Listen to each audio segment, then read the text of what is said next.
Atviro Lietuvos regbio čempionato pirmojo diviziono sezonas baigėsi.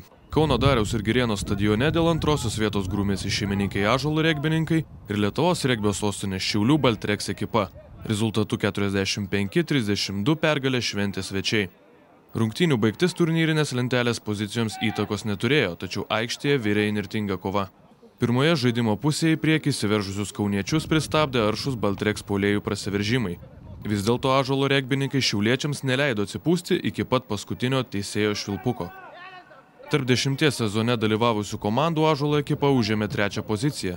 Prizinė vieta kauniečiai džiaugiasi net po 16 metų pertraukos. Visgi sėkmingo sezono kulminacija, pasak Kauno komandos trenerio Vytauto Vasilenkos, galėjo būti dar įspūdingesnė.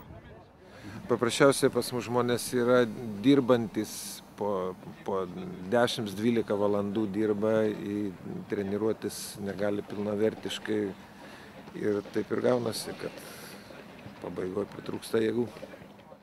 Prieš savaitę Šiaulių Baltreks komanda iš rankų paleido galimybę kovoti dėl čempionų vardo, kai ekipa nesugebėjo įveikti kito Saulės miesto klubo Vairo regbininkų, taip reikiamą 16 taškų persvarą. Tačiau pralaimėjimo prieš nacionalinės rinktinės brandulį ugdančią Vairo komandą Baltreks strategas Augustas Taralis nesureikšmina. Pagrindę žaidė jauni žaidėjai antros komandos, kurie nepavedė savo komandos ir teisingai normaliai kovoja prieš gana grėsmingą varžovą, kurie paskutiniu metu buvo labai nusiteikę, žaidė beto namuose, nusiteikę laimėti. Deja, mūsų jaunimas parodė, kad gali pilnai pakeisti tuos vyresnius draugus, kurie nežaidė šiose rungtynėse ir buvo traumuoti.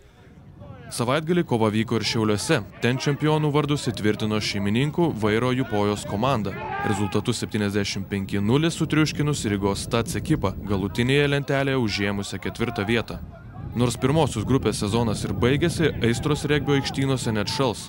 Spalio 31 dieną Vilniuje rungsis sostinės Geležinis Vilkas ir Uostamiesčio Kuršiai. Ši dvikova užbaigs ir antrojo diviziono sezoną.